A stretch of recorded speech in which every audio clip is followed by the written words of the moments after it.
nefritis no es nada más que una inflamación, ¿no? Del glomérulo. Es decir, este término ha sido usado para describir varios desórdenes diversos mediados ya sea por trastornos inmunológicos o por inflamación de la barrera de filtración del glomérulo, de los glomérulos del riñón. Generalmente son clasificadas según un patrón de lesiones histopatológicas, ¿no?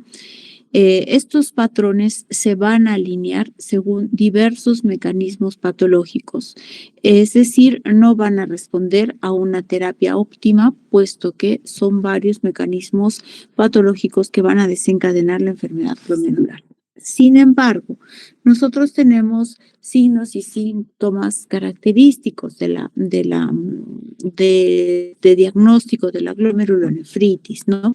Ellos son la proteinuria y la hematuria. La hematuria se caracteriza por la presencia de más de 3 hematíes por campo y estos hematíes van a tener una apariencia dismórfica, ¿no?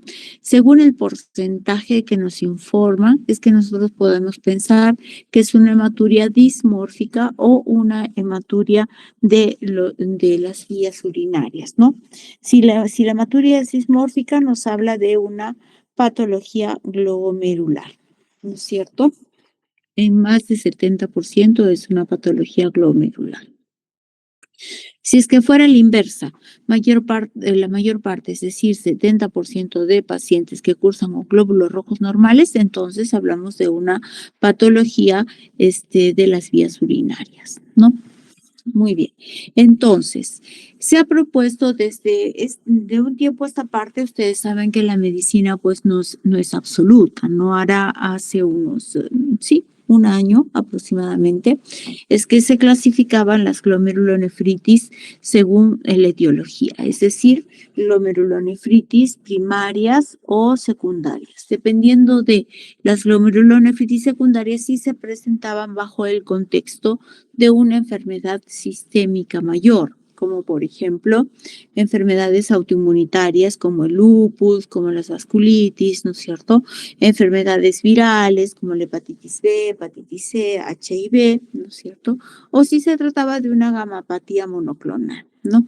Hoy por hoy se ha propuesto agrupar, y hablábamos de las glomerulonefritis primarias, básicamente en relación a una glomerulonefritis a cambios mínimos, glomerulonefritis membranosa, luego vienen las glomerulonefritis mesangiales y luego las mesangioproliferativas, ¿no es cierto? ¿Ello qué indicaba? Básicamente, según el hallazgo anatomopatológico, si es que el paciente tenía más tomados los glomérulos o los túbulis. Los túbulis también se pueden inflamar mediante un proceso autoinmunitario, ¿no? Esto es lo que se llama nefritis tubulointersticial o tubulitis en el caso del trasplante. Cabe decir que en el trasplante se utiliza términos un poco más,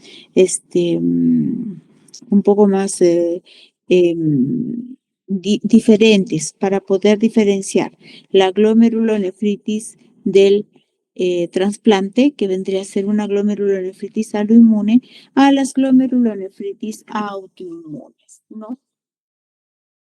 Muy bien. Desde el año pasado, desde el 2025, es que se ha propuesto agrupar los desórdenes glomerulares en 5 categorías de acuerdo a su inmunopatogénesis. Vamos a tener glomerulonefritis relacionadas a infección, glomerulonefritis autoinmunes, glomerulonefritis aloinmunes, glomerulonefritis autoinflamatorias y glomerulonefritis relacionadas a gamapatías monoclonales. ¿Ya?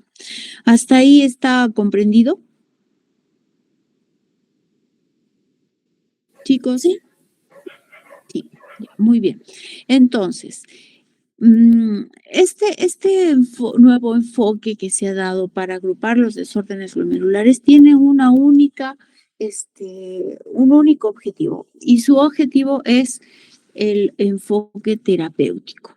Tal es así que nosotros tenemos glomerulonefritis relacionadas a infección como las glomerulonefritis post-estreptocócicas o las glomerulonefritis postinfecciosas. En este caso, el enfoque terapéutico va a ser controlar la infección.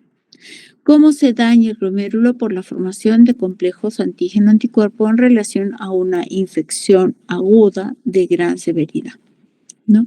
Luego tenemos las glomerulonefritis autoinmunitarias, por ejemplo, las glomerulonefritis lúpicas, las glomerulonefritis por vasculitis o las glomerulonefritis aloinmunes, que son las glomerulonefritis del trasplante. En esos casos, el enfoque terapéutico será una supresión de la inmunidad adaptativa. Ustedes saben que nosotros tenemos dos tipos de inmunidad, ¿no es cierto? La inmunidad innata y la inmunidad adaptativa. En este caso, que nosotros queremos conservar los riñoncitos que están siendo agredidos por una enfermedad autoinmunitaria mucho más grande, lo que hacemos es suprimir la inmunidad adaptativa. Luego tenemos las glomerulonefritis autoinflamatorias. Eso está en relación a los errores congénitos de la inmunidad innata. Básicamente lo que se va a inhibir son no se inhibe las citoquinas únicamente, sino los factores del complemento. Y las glomerulonefritis relacionadas a gamapatías monoclonales. Esta terapia está dirigida básicamente a clonas de las células B o a clonas de las células plasmáticas, como ustedes saben, ¿no es cierto? Gamapatías monoclonales se caracterizan por una proliferación de las células plasmáticas, ¿no? ¿Ello qué va a condicionar? Va a condicionar que las 3 series, ¿no?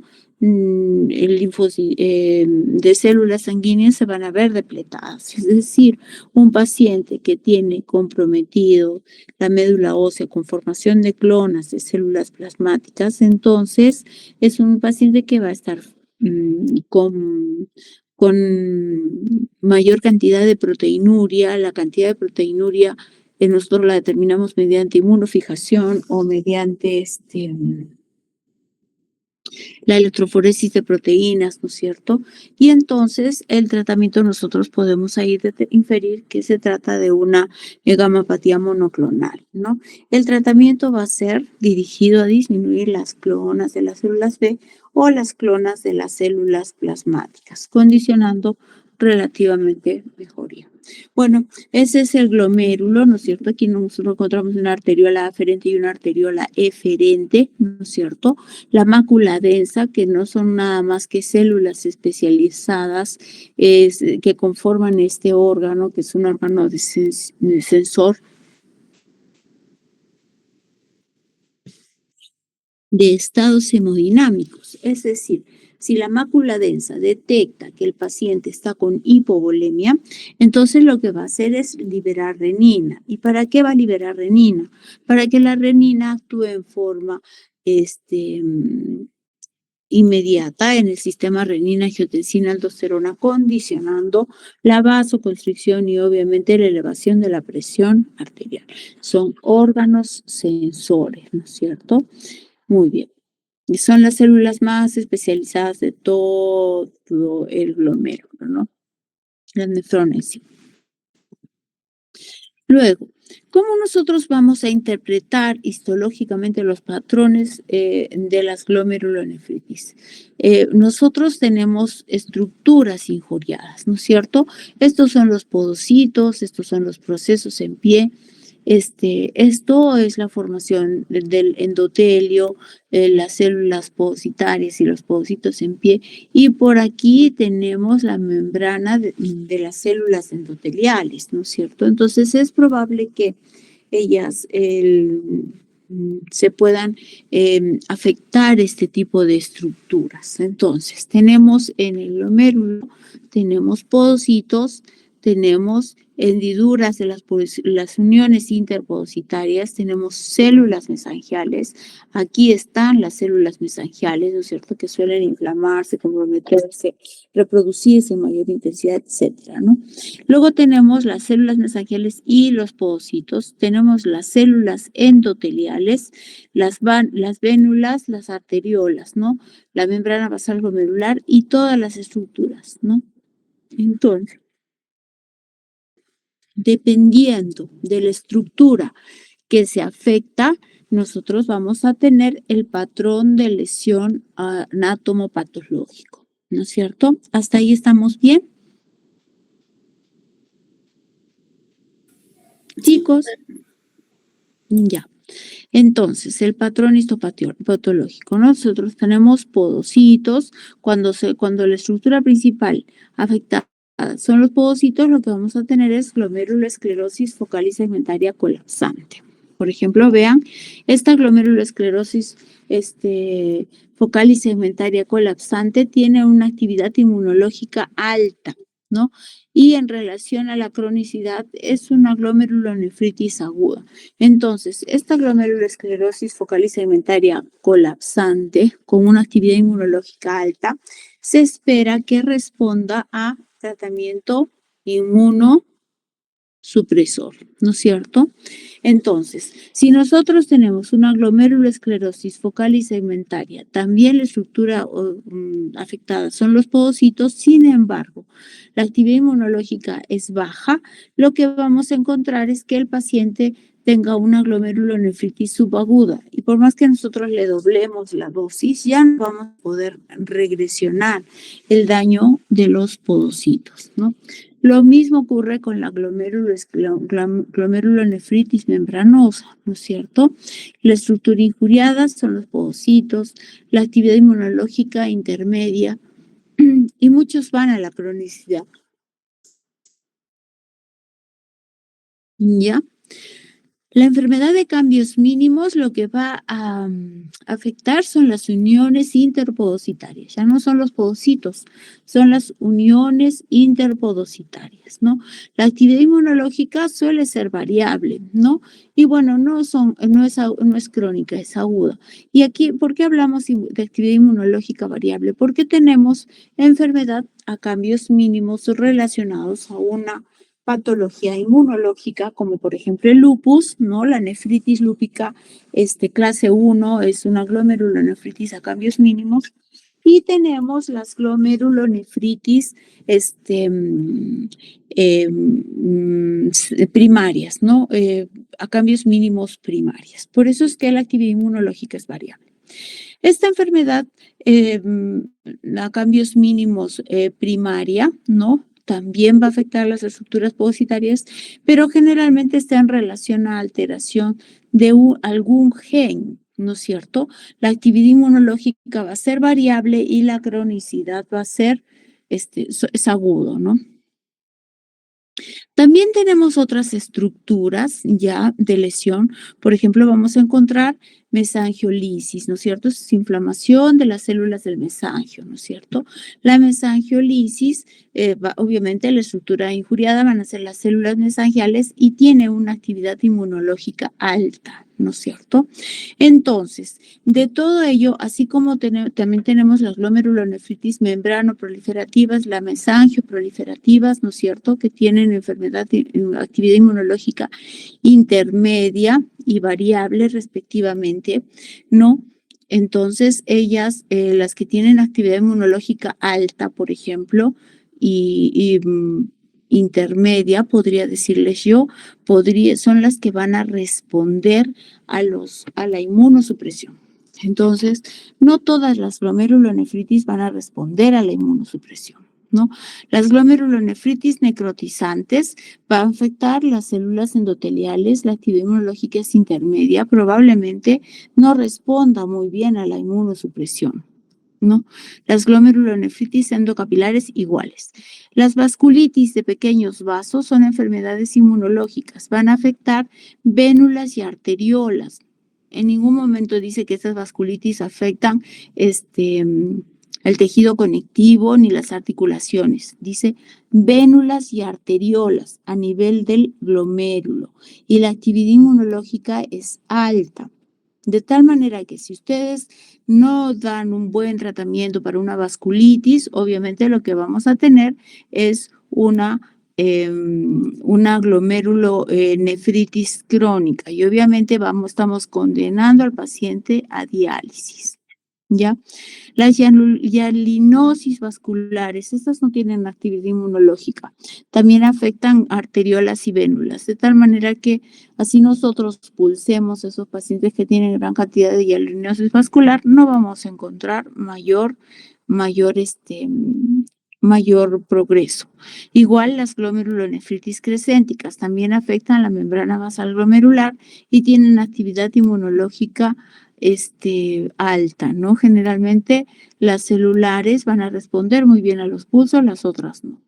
Al cambios crónicos tenemos fibrosis intersticial, es decir, en este espacio del mesangio donde otrora habían células inmunológicas inflamatorias agudas, vamos a encontrar fibrosis intersticial y atrofia tubular, ¿no es cierto?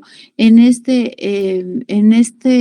estructura que se llama mesangio, nosotros vamos a encontrar eso, fibrosis intersticial y atrofia tubular. Por ende, la actividad inmunológica es baja y ya te habla de un estado de cronicidad. Es decir, si tú haces una biopsia a un paciente y encuentras más cambios de cronicidad que reagudización, entonces es poco probable la respuesta inmunológica que pudieras dar. Así le quieras dar rituximab, ¿no es cierto?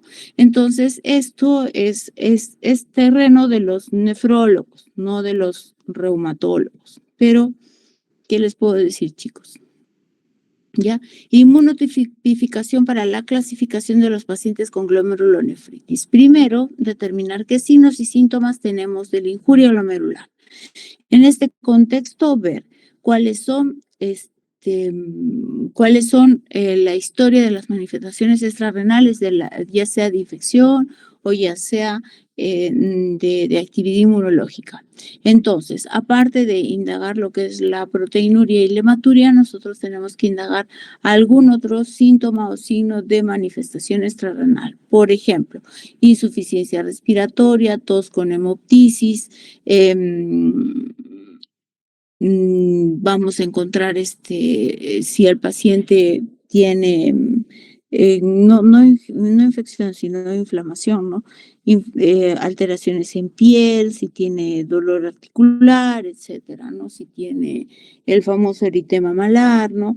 Pero básicamente, pues al ser el lupus una enfermedad multisistémica, entonces son muchas especialidades las que debieran vigilar por la actividad de lupus, ¿no es cierto? Entonces, indagamos historia de manifestaciones extrarrenales.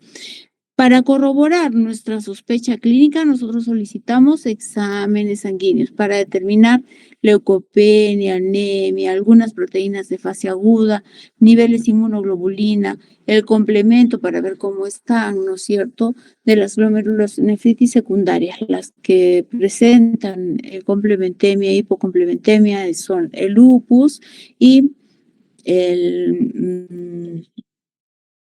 la glomerulonefritis postestreptocócica, que también consume bastante complemento, ¿no es cierto? Autoanticuerpos, la detección de autoanticuerpos. En el trasplante determinamos a los anticuerpos relacionados a anticuerpos del donante, solicitamos títulos antivacunas, la tipificación HLA, algunas cadenas ligeras libres y cambios relacionados a patógenos o gamapatías monoclonales, ¿no? También tenemos que hacer test microbiológicos para ver si es que la glomerulonefritis está inmersa en un trastorno infeccioso mayor, ¿no es cierto? Aquí es donde pediremos los anticuerpos antiestreptolicina, pediremos cultivos, ¿no es cierto? Aspiraremos, en el caso de las artritis sépticas, el líquido sinovial y bueno, se dará el tratamiento en relación a ello. Cuando nosotros, una vez que hayamos indagado los signos y síntomas de enfermedad secundaria y aún persiste la hematuria y la proteinuria, nosotros tenemos que realizar una biopsia renal, ¿no? La biopsia renal también la desarrolla el nefrólogo. Es como que yo, por ejemplo, quiera hacer una biopsia prostática, no se puede, ¿no? Al igual que de repente el radiólogo intervencionista puede hacer una biopsia prostática, puede que el paciente se complique y se muera, ¿no es cierto? Entonces, la biopsia renal la hacemos nosotros los nefrólogos. También utilizamos test genéticos porque bajo el contexto de una glomerulonefritis de una etiología no filiada, es probable que esté en relación a alteraciones genéticas importantes. Luego, solicitamos estudios de imagen, aspirados de médula ósea, citometría de flujo y algunos análisis de secuenciación clonal. ¿Por qué citometría de flujo? Porque las enfermedades generalmente hematológicas van a estar en relación a la proliferación de diversas clonas celulares, ¿no es cierto? Entonces lo que nosotros vemos es eso, con la citometría de flujo vemos, ampliamos un poco más el espectro de la etiología de las glomerulonefritis. Bueno, estos son los cambios histopatológicos no es nada más que este esquema del glomérulo se traduce pues en el tejido, ¿no? Según las diversas coloraciones. Esta es hematoxilina eosina, este es el silver plata, ¿no es cierto? Aquí tenemos la inmunofluorescencia, cómo se van a presentar las diversas estructuras del glomérulo. Por ejemplo, este es un glomérulo que tiene una gran, ¿cómo se dice? Creciente, ¿no? En la cápsula, ¿no? Por eso es que probablemente esté relacionada a una glomerulosclerosis focal y segmental. Depósitos de inmunoglobulina G también, ¿no es cierto? Y así como se ve los depósitos de inmunoglobulina G según la coloración y el diente que se utilice en relación a la búsqueda de globulinas, por ejemplo, es que nosotros vamos a saber tipificar las lesiones glomerulares. Por ejemplo, la glomerulonefritis C3 se diagnostican bajo el método de inmunofluorescencia, al igual que las glomerulonefritis,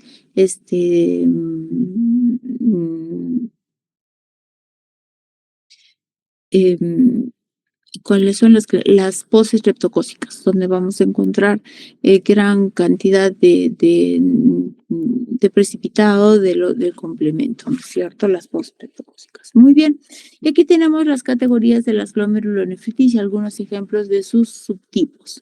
Tenemos las glomerulonefritis asociadas a bacterias. La causa subyacente, infecciones por diversos microorganismos como estafilococo en las infecciones de los implantes cerebrales, abscesos cerebrales y los estreptococos, ¿no? Vamos a encontrar infecciones en las amígdalas, erisipela, micobacterium tuberculosis, etc. El mecanismo patológico es depósito de complejos circulantes inmunológicos, ¿no es cierto? Y el mimetismo molecular, ¿no? Entonces, las lesiones de patrón en biopsia renal van a encontrar complejos inmunes CD4, ¿no? Y muchas veces pogocitopatía.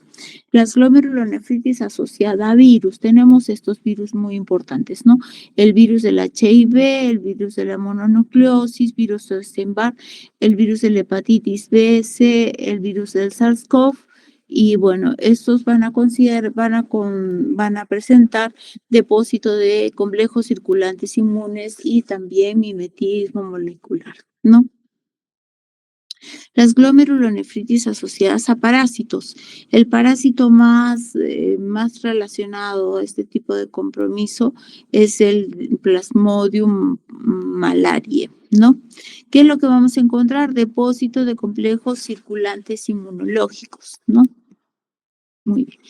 Y luego tenemos las glomerulonefritis autoinmunes. Estas eran infecciosas, estas son autoinmunes. Aquí miren todas las que encontramos, ¿no? La nefropatía por IgA, la crioglobulinemia, las vasculitis ANCA-C y ANCA-P, porque su compromiso es renal, la nefropatía por C3, ¿no? Aquí va a encontrar el anti-C3, anti-C4, anti-C5, el antifactor B, el antifactor H, ¿no es cierto? Y bueno, entonces, el patrón de lesión en estas glomerulonefritis A3 en la presencia puede depósitos granulares en C3, ¿no es cierto?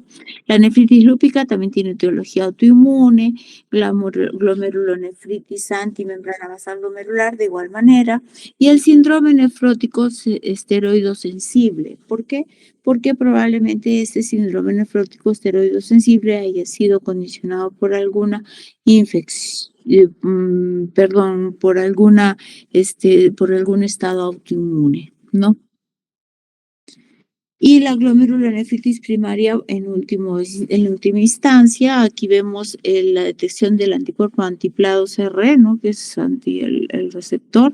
Este es un anticuerpo patognomónico de la glomerulonefritis membranosa.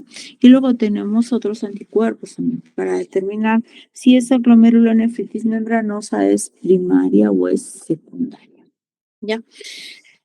La glomerulonefritis autoinmune está en relación a un trastorno de glomerulopatía en el trasplante renal, ¿no? Los antígenos del donante suelen condicionar a la inmunidad y eso se puede presentar a lo largo del tiempo, ¿no? Y la glomerulonefritis autoinflamatoria, como las fiebres de origen mediterráneo, el síndrome de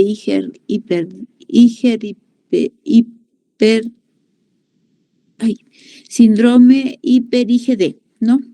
Y está en relación a una mutación de un gen. ¿Ya? En relación a las gamapatías monoclonales, tenemos que determinar si esta gamapatía monoclonal está en relación a una glomerulonefritis proliferativa con depósitos de inmunoglobulinas no monoclonales. Y tenemos estar en relación, si es que está en relación a la presencia de amiloidosis, glomerulonefritis fibrilares monotípicas y las glomerulonefritis cristaloglobulinémicas. ¿Ya? Entonces, y por último tenemos las glomerulonefritis relacionadas a la microangiopatía trombótica, ¿no? Es el síndrome urémico hemolítico, trombótico, atípico, y una glomerulonefritis idiopática, ¿no? Idiopática.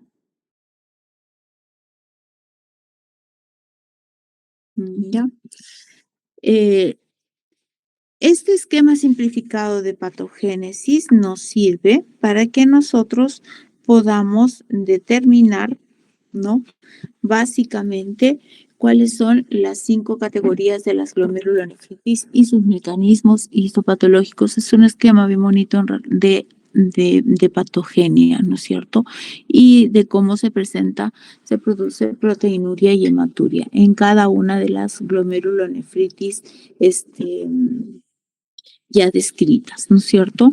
Por ejemplo, aquí tenemos esta es una glomerulonefritis postinfecciosa, ¿no es cierto? Donde vemos que la respuesta inmune adaptativa no va a responder ante un determinado patógeno, ¿no?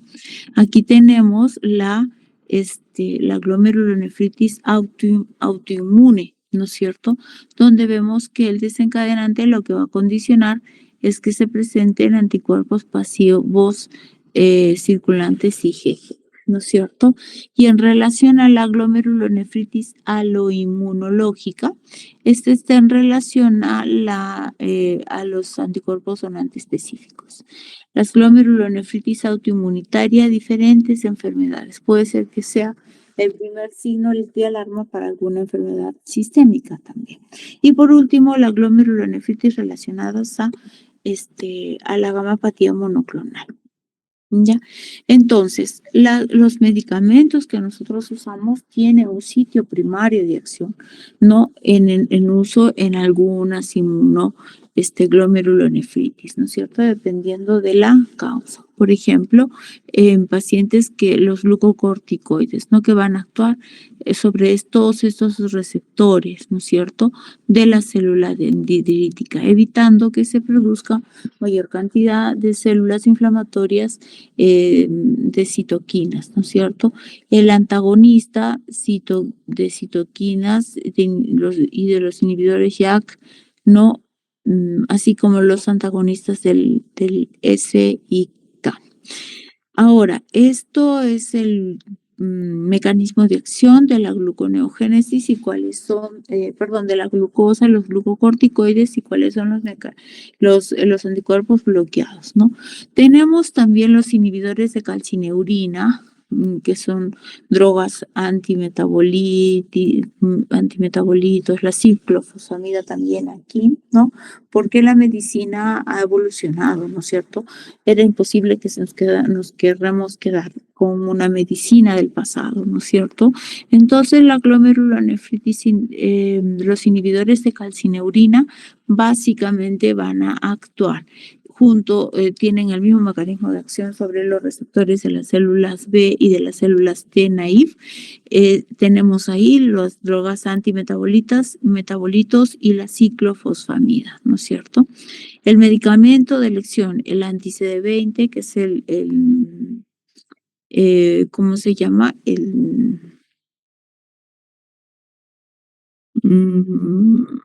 Ay, me olvidé. Ay, me he olvidado ahorita. El anti-CD20, el rituximab, ¿no? El anti-CD25 es el basiliximab, que generalmente se utiliza para la inducción del trasplante, ¿no es cierto? Y en la médula ósea, básicamente lo que se busca es bloquear el receptor anti-CD38 y lo hacemos mediante la inhibición de proteosomas o inhibición de inmunoproteosomas, ¿no? Son los únicos medicamentos de los que disponemos, es decir, glucocorticoides, anti-CD20 en relación a la ciclosporina, inhibidores de calcineurina, drogas antimetabolitos, la ciclofosfamida, todo ello, tratando de determinar cuál es el medicamento más idóneo para las células, ¿no es cierto?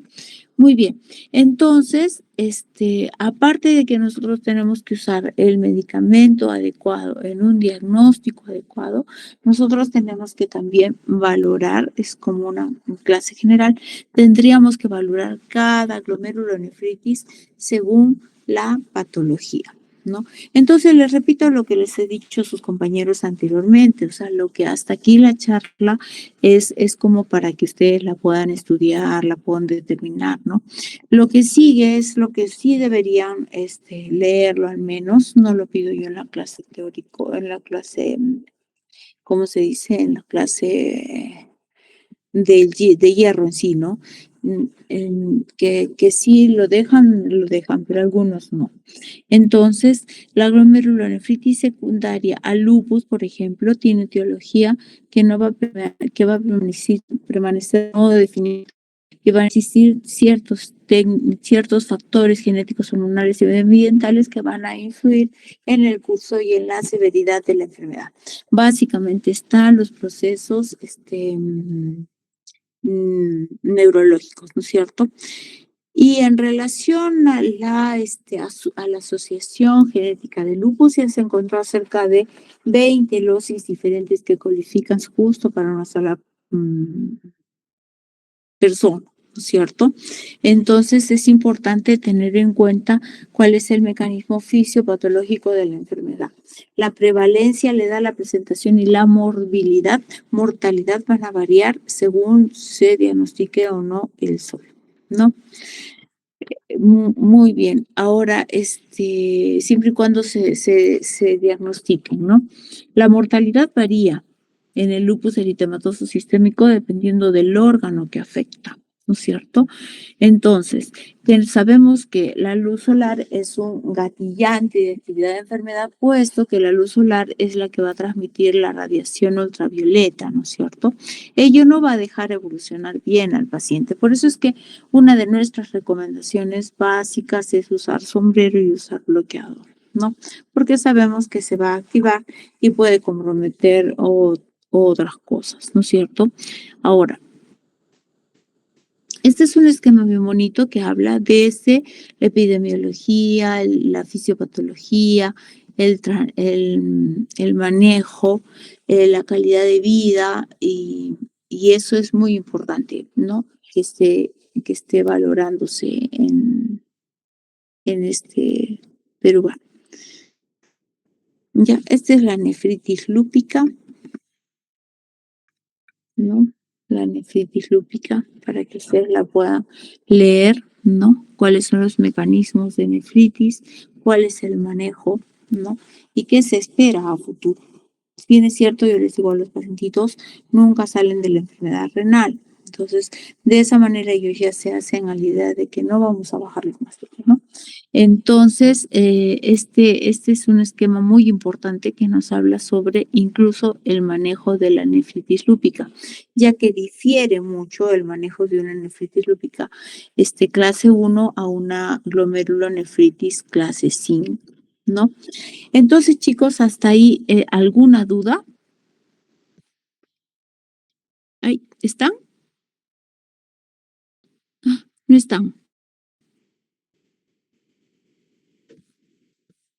Bueno, no están ni la delegada.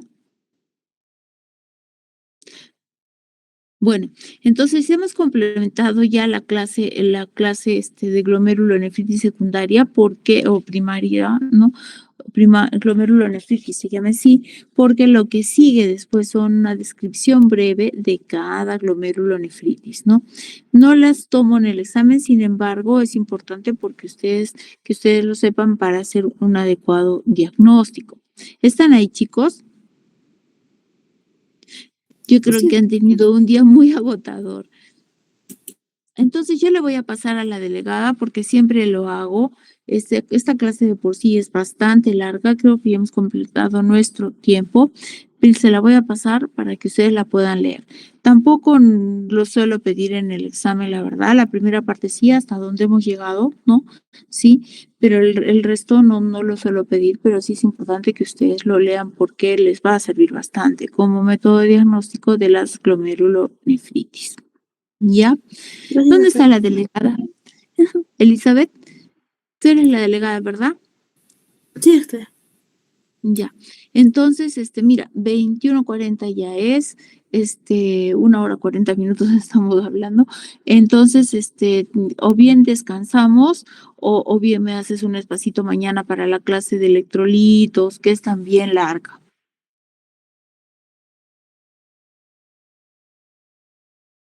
Bueno, Elizabeth. creo que sí, creo que se podría hacer en mañana, entonces. Sí, porque están cansados, creo, ya llevamos 1 hora 40 minutos, como te digo, hablando. Entonces yo creo que descansan para que, y sí te voy a pasar ahorita la clase. ¿Te parece, Elizabeth? Ya está. ¿El mismo link entonces a la misma hora? Sí, mañana puede ser a la misma hora, en el mismo link. Ya está. ¿Ya? Muy bien, chicos. Entonces, nos vemos mañana. ¿Ya? Ya nos vemos hasta entonces. Cuídate. Hasta mañana, hasta mañana. Cuídense, hasta mañana.